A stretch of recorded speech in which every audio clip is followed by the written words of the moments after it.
Sunita Williams. இதுதான் இன்றைக்கு உலகமே உச்சரிக்கும் பெயர். அங்கு என்ன நடக்கிறது? சுனிதா வில்லியம்ஸ் தப்பித்து விடுவாரா?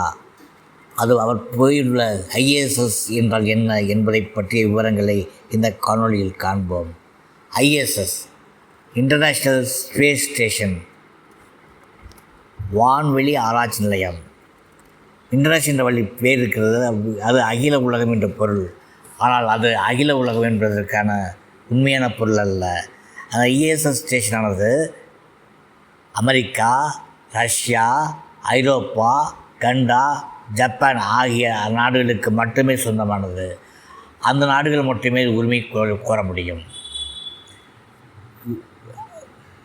இஸ்ரோ, நாசா என்று அலுவலகங்கள், வான்வெளி ஆராய்ச்சி நிலையங்கள் தரையில் ஏதாவது ஊரில் இருக்கிறது அல்லவா ஒரு அலுவலகம், அதில் கட்டடங்கள், கருவிகள், ஆட்கள் இருக்கிறார்கள் அல்லவா. இஸ்ரோவில் இருக்குது, நாசாவில் இருக்குது. இதே மாதிரி வானத்தில் அந்தரத்தில் ஒரு ராக்கெட் நிறுத்துவாங்க. இந்த ராக்கெட் நிற்கிறது 400 கிலோமீட்டர், 400 மைல், பூமியில் 400 மைல் தாண்டி நிற்குது. என்ன அப்படின்னா அங்கேருந்து ஆராய்ச்சி பண்ணுறது சுலபம். அங்கே ஆட்கள் இருக்க மாட்டாங்க. அதில் என்ன, இங்கே பஞ்சபூதங்கள் கூட மண், நீர், நிலம், நெருப்பு, காற்று 5 இருக்கு இல்லையா. அங்கே நீரும் இருக்காது, நிலமும் இருக்காது, மண்ணும் கிடையாது, தனியும் கிடையாது. அது இரண்டும் இல்லாமல் 3 ஐம்பூதங்கள் மட்டுமே உள்ள இடம். அந்த இடம் அந்த இடத்துல பல சிக்கல்கள் இருக்குது. அந்த இடத்துக்கு நம்ம வீட்டுக்கு போய்ட்டு ஒரு வாரத்தை வரேன்னு சொல்லிட்டு போகிற பொண்ணு வராமல் இருந்ததாக இல்லையா, அதே மாதிரி கதாகி போயிடுச்சு. ஜூன் 2024 ஜூனில் போனாங்க இவங்க யார், சுனிதா வில்லியம்ஸு கூட பட்ச் வில்லியம்ஸ் அப்படின்னு வில்மோர் அப்படின்னு 2 பேர். சுனிதா வில்லியம்ஸ், பட்ச் வில்மோர் 2 பேரும் ஜூன் 2024 போனாங்க. 9 நாள் பயணத்திட்டம். ஆனால் ஏதோ காரணத்தால், தொழில்நுட்ப கோளாறு காரணத்தால் அது சிக்கிக்கிட்டாங்க, வெளியே வர முடியல, அங்கேயே இருக்காங்க. நாசாவை இவ்வளோ முயற்சி பண்ணுது. கூட சேர்ந்து ஸ்பேஸ் எக்ஸ் நடத்தக்கூடிய எலான் மஸ்க் உதவி பண்ணுறாரு. இது வரைக்கும் ஒன்றும் முயற்சிகள் தீர்க்கலை, இதை பண்ணிக்கிட்டு இருக்காங்க. ஆக ஐஎஸ்எஸ் அப்படிங்கிறதுக்கு போட்டியாக ஏதாவது இருக்காப்புல இருக்குது. இப்போ இந்த ஐஏஎஸ் இந்தியாவுக்கு சொந்தம் கிடையாது, சைனாவுக்கு சொந்தம் கிடையாது. நான் சொன்ன அந்த நாடு சொந்தம். அப்போ இந்தியாவுக்கு எந்த சொந்தமாக இருக்கணும்? இந்தியாவுக்கு சொந்தமாக எந்த ஸ்பேஸ் நிலையங்களும் கிடையாது. அது 2035 பாரதிய அந்தார்டிகா ஸ்டேஷன் அப்படின்னு ஒன்று உருவாக்க முயற்சி பண்ணுறாங்க. சீனா பொறுத்த வரைக்கும் சீனாவுக்கு தியாகாங் ஸ்பேஸ் ஸ்டேஷன் ஒன்று வச்சுருக்காங்க. அது அவங்களுக்கு மாத்திர சொந்தமானது. ஆக நம்ம நாடுகளுக்கு அமெரிக்காவுக்குள்ள வான்வெளி நிலையம் அப்படிங்கிறது நமக்கெல்லாம் சொந்தம் கிடையாது.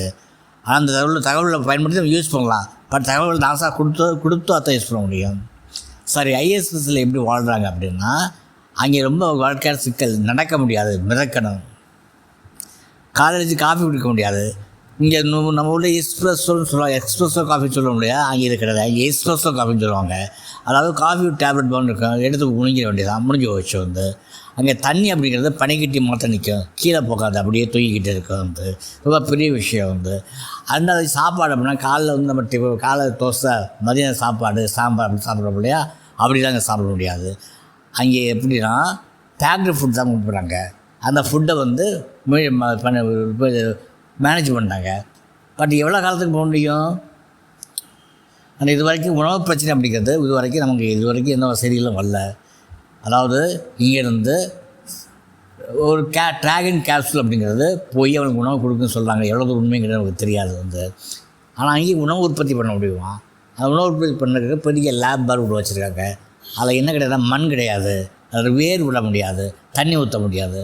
ஆக அதில் என்ன பண்ணுறாங்க அப்படின்னா, சில வகையான கீரைகள், பிறகு முள்ளங்கி போன்ற தாவரங்கள், இது 2 விளக்க முடியுமா? அதை வளர்த்து சாப்பிட வேண்டியதா? இன்னொரு விஷயம் அதில் டாய்லெட் அப்படிங்கிற பெரிய விஷயம். அதில் யூரின் சிறுநீர் அப்படிங்கிறது நீர் மாதிரி வெளியே போகாது. அது என்ன பண்ணுறாங்கன்னா, டியூப் மாதிரி வச்சு பிடிச்சி அதை வச்சு அந்த நீரை சேகரித்து அந்த நீரை குடிநீராக்கி அதையே குடிப்பாங்க. கொஞ்சம் அசிங்கமாக இருக்கு இல்லையா? அது மாதிரி டாய்லெட் அப்படிக்கூடிய திறக்கழிவானது கீழே போகாது. போனால் வானொலியில் விழுந்தால் அது திரக்கட்டிகளாக மாறி அப்படியே மிதந்துக்கிட்டே இருக்குமா. என்ன பண்ணுறாங்க அப்படின்னா, ஒரு பேக்கில் சேகரித்து அந்த கொண்டாந்து இந்த உலகத்தை கீழ் பண்ணு விட்டுருவாங்க. அங்கே தூங்குறது அப்படிங்கிறது பெரிய விஷயம். அது தூங்குறது அப்படிங்கிறது ஒரு சூட்கேஸ் ஒன்று இருக்கும். அந்த சூட்கேஸை வந்து மூலையில் சாத்திக்கிட்டு அதை தன்னை கட்டிக்கிட்டு படுத்துருவாங்களாம். ஆக வாழ்க்கை அப்படிங்கிறது ரொம்ப சிக்கலான வாழ்க்கை. சாதாரண மனுஷன் போல வாழ முடியாது, காவி சாப்பிட முடியாது. நம்முடைய பகல் இரவு அப்படிங்கிறதெல்லாம் கொஞ்சம் சிக்கல் தான். இது எல்லாத்தையும் கடந்து நம்ம முயற்சி பண்ணுறாங்க. ஆக SpaceX Crew 10 அப்படிங்கிற ஸ்பேஸ் கார்ட் அனுப்புறதுக்கு முயற்சி பண்ணியிருக்காங்க. ஒருத்தர் தள்ளி போச்சு, February முயற்சி பண்ணாங்க, அப்புறம் மார்ச் பண்ணிட்டு சொன்னாங்க. இப்போ மார்ச் 14 வெள்ளிக்கிழமை சொல்லியிருக்காங்க. தொழில்நுட்ப குழந்தான் பிரச்சனை. இது மனிதனுக்கும் மனத்துக்கும் கிடைக்கக்கூடிய சண்டை போல் தோணுது. நீயா நான் அப்படி பேச்சு. எப்படி இருந்தாலும் நாம் ஜெயித்திடுவோம், அந்த அம்மா உயிரோடு திரும்பி வருவாள் என்ற நம்பிக்கை, முழு நம்பிக்கை நான் கேட்கிறது.